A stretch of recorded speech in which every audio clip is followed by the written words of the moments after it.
Hi guys, मैं हूँ dietitian Gurkirat और आज हम बात करने वाले हैं एक बहुत ही डिमांडिंग टॉपिक की। मुझे बहुत लोगों के कमेंट्स आ रहे थे, इनबॉक्स आ रहे थे कि मैम प्लीज़ इस टॉपिक पर एक वीडियो ज़रूर बनाइए।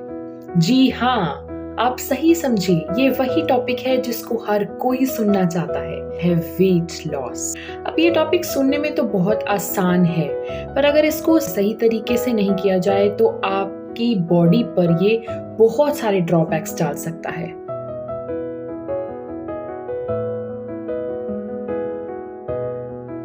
तो इस वीडियो में हम बात करेंगे कि वेट लॉस किन फैक्टर्स पर डिपेंड करता है, जिसमें से एक मेजर फैक्टर है जिसको हम बोलते हैं BMR। हम बात करेंगे कि BMR पर आगे कौन सी चीजें इफेक्ट डालती हैं और BMR का वेट लॉस पर रोल क्या है, और फिर लास्ट में हम बात करेंगे कि BMR को बढ़ाने के कुछ क्विक एंड प्रैक्टिकल टिप्स जो BMR को बूस्ट करने में, आपका मेटाबॉलिज्म बूस्ट करने में बहुत हेल्प करने वाले हैं आपकी।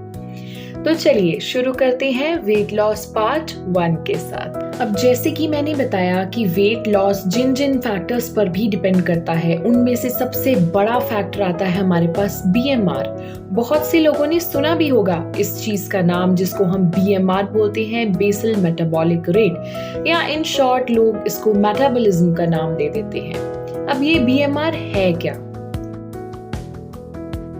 BMR एक basic minimum amount of energy है जो हमारी बॉडी को रेस्टिंग पोजीशन पर, स्लीपिंग पोजीशन पर चाहिए अपने फिजियोलॉजिकल प्रोसेसेस, बायोलॉजिकल फंक्शंस को प्रोसीड करने के लिए, ऑर्गन सिस्टम्स को काम करने के लिए जितनी भी मिनिमम अमाउंट ऑफ एनर्जी चाहिए उसको हम BMR या फिर रेस्टिंग एनर्जी एक्सपेंडिचर REE भी बोल देते हैं। पर किसी का BMR अलग अलग होता है। किसी का BMR भी एक चीज पर डिपेंड नहीं करता, इसके लिए बहुत सारे फैक्टर्स हैं और हम बात करेंगे कि कौन कौन से फैक्टर्स हैं जो BMR पर अपना प्रभाव डालते हैं।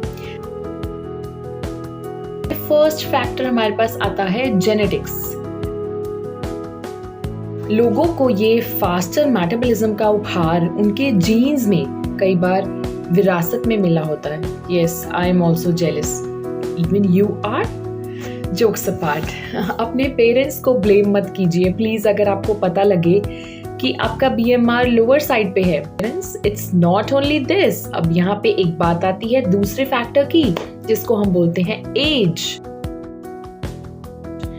अब जैसे जैसे हमारी उम्र बढ़ती है हमारा BMR कम होता रहता है। चिल्ड्रन का BMR एडल्ट से सबसे ज्यादा रहता है, और जैसे जैसे हम उम्र के साथ बढ़ते जाते हैं, आफ्टर 20 ईयर्स, 20 साल के बाद हर 10 साल में एवरी डिकेड 2% BMR डिक्लाइन करता रहता है। दिस इज द रीजन कि जैसे जैसे आप एज्ड होते रहते हैं आपको अपना वर्क हार्डर करना पड़ता है वेट लॉस के लिए। अब अगला पॉइंट यहाँ पर आता है जेंडर का। भगवान ने थोड़ी तरफदारी यहाँ भी की है मेल्स के साथ। अब मेल्स का BMR भगवान ने फीमेल से खुद ही थोड़ा सा ज्यादा रखा है। I know, but this is not partiality, this is just because of more muscle mass in them. Males का जो है बॉडी स्ट्रक्चर ऐसा होता है कि उनमें मसल ज्यादा रहता है, फैट की अमाउंट कम रहती है फीमेल्स के comparatively. This is the reason उनका BMR 10 से 15% फीमेल से ज्यादा रहता है। अब फोर्थ पॉइंट हमारे पास आता है सरफेस एरिया। जितना ज्यादा सरफेस एरिया बॉडी का उतना ज्यादा BMR। अब यहाँ पे एग्जाम्पल लेते हैं दो लोगों की। दोनों का वेट 70 kg है, परंतु एक की हाइट है 5'1" और दूसरे की हाइट है अगर 5'10" या 11, तो 5'10" या 11 वाले का सरफेस एरिया ज्यादा रहेगा, and this is one of the reasons कि उसका BMR भी ज्यादा रहेगा। तो इसीलिए जब आप वेट लॉस रेजिमेंट पर होते हैं आपका सरफेस एरिया कम हो जाता है। अगर आप पतले होते हैं तो आपका जो स्केड्यूल है डाइट का वो बदल जाता है, एक्टिविटी स्केड्यूल भी बदलना पड़ता है आपके डाइटिशियंस को, बिकॉज आपका सरफेस एरिया कम हो जाता है और आपको ज्यादा मेहनत की, ज्यादा बूस्ट की जरूरत रहती है और पतले होने के लिए। अब नेक्स्ट फैक्टर की बात करते हैं बॉडी फैट परसेंटेज। जैसे कि मैंने पहले ही बताया, जितना ज़्यादा मसल उतना ऑटोमेटिकली आपका बॉडी फैट कम हो जाएगा और जैसे जैसे मसल मास बढ़ेगा आपका BMR भी बढ़ेगा। This is the reason men have more BMR because of the high muscle mass and lower body fat percentage in them as compared to females।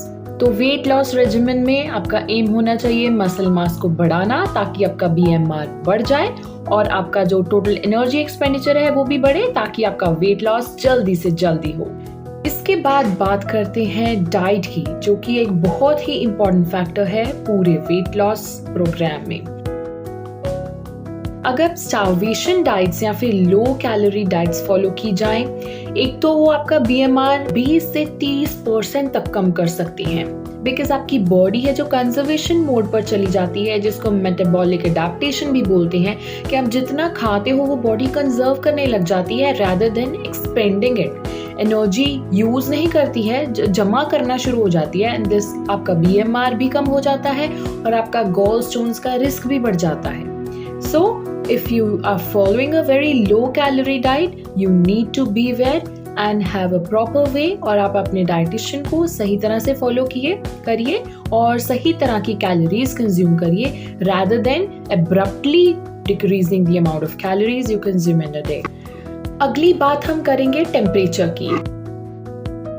अब यहाँ पे बॉडी टेम्परेचर और एक्सटर्नल टेम्परेचर दोनों का रोल्स है BMR पर। अगर body temperature बढ़ेगा तो BMR भी बढ़ेगा।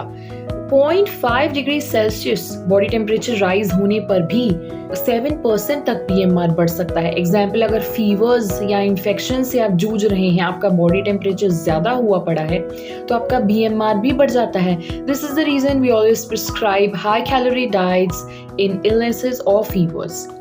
अब अगली बारी आती है एक्सटर्नल टेम्परेचर की। ठंड में आपको भूख ज्यादा लगती है, आपकी एनर्जी एक्सपेंडिचर ज्यादा होना शुरू हो जाता है क्योंकि आपकी बॉडी को वर्क हार्ड करना पड़ रहा है अपनी बॉडी में हीट प्रोड्यूस करने के लिए ताकि वो अपने बॉडी टेम्परेचर को मेंटेन कर सके and this is the reason cold temperatures में BMR लोगों का बढ़ जाता है। अब एक लास्ट पॉइंट आता है हमारे पास, एक्सरसाइज। किसी भी तरह की फिजिकल एक्टिविटी आपका BMR बढ़ाने में आपकी हेल्प करेगी, चाहे वो एरोबिक हो चाहे वो वेट लिफ्टिंग हो, बिकॉज आपका वो लीन मसल बिल्ड करेगी और फैट मास को बर्न करेगी and this is the reason कि कुछ अमाउंट ऑफ फिजिकल एक्टिविटी आपको अपनी रूटीन में ज़रूर इंकलकेट करनी चाहिए अगर आप वेट लॉस के ऊपर एम कर रहे हैं। अकेले डाइट से वेट लॉस तो होगा बट लीन मसल बिल्ड नहीं होगा, तो इसलिए वो वाटर और मसल लॉस होगा, फैट लॉस नहीं होगा। So you need to pair up your diet regimen with some form of physical activity. It is a must. तो अब हम बात करते हैं कुछ छोटे छोटे बट वेरी प्रैक्टिकल टिप्स की जो आपको BMR को रेज करने में आपकी बहुत मदद कर सकते हैं, जिसमें सबसे पहली चीज आती है high intensity interval training, HIIT।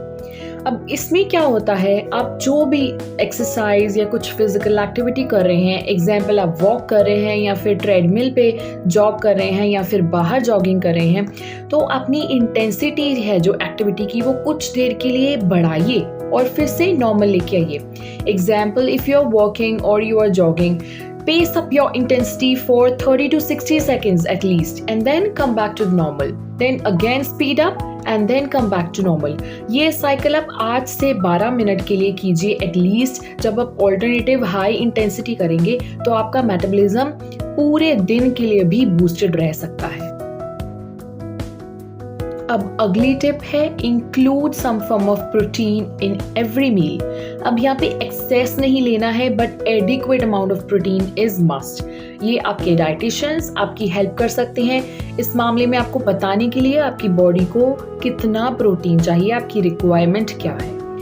Try to eat small frequent meals in a day. एक बार में पेट भर के मत खाइए, थोड़ी थोड़ी इंटरवल्स में थोड़ा थोड़ा खाना खाइए ताकि आपकी बॉडी अडेप्टेड रहे कि it has to use some energy to burn some food. अब अगर हम बात करते हैं कार्डियो की या फिर किसी भी फॉर्म ऑफ एरोबिक एक्टिविटी की, तो ये आपका BMR तो बढ़ाएगी, वेट लॉस तो करेगी, बस 70% वेट लॉस है जो फैट से होगा, बाकी 30% मसल लॉस होगा। तो इस चीज़ को अवॉइड करने के लिए रेजिस्टेंस ट्रेनिंग बहुत ज़रूरी है किसी भी फॉर्म में, चाहे आप बॉडी के वेट को यूज़ करिए, चाहे आप योगा कीजिए या फिर मशीन्स का यूज़ करिए। रेजिस्टेंस ट्रेनिंग से आपके मसल बिल्ड होंगे और मसल लॉस नहीं होगा, ज़्यादा से ज़्यादा जो है वो फैट लॉस ही होगा। सो resistance training is must. And very important point is avoid crash diet. Starvation diets पर मत जाइए जो आपका BMR और डिक्लाइन करेंगे और आपके वेट लॉस प्रोग्राम को जो सक्सेसफुल करना वो मुश्किल करेंगे, और उनसे कुछ ज़्यादा फायदा होने वाला नहीं है, बिकॉज वो लॉन्ग टर्म अप्रोच नहीं है वेट लॉस की। सो इन द नटशेल हमारे कहने का मोटिव ये है कि BMR बढ़ेगा तो वेट लॉस इजीली होगा, बिकॉज बॉडी रेस्टिंग पोजीशन पे भी ज़्यादा से ज़्यादा एनर्जी यूज़ करेगी अपनी। सो आई होप ये सारी टिप्स हैं तो बहुत छोटी पर बहुत ही प्रैक्टिकल है। अगर आप इनको लाइफ में अडॉप्ट करते हैं तो आपको ये बहुत ही हेल्पफुल प्रूव हो सकती हैं। तो ये था वेट लॉस पार्ट 1 और अगली वीडियो में हम मिलेंगे वेट लॉस पार्ट 2 के साथ। Thanks for watching and yes, do remember to like and share with your friends. Bye bye, take care, stay fit and stay healthy.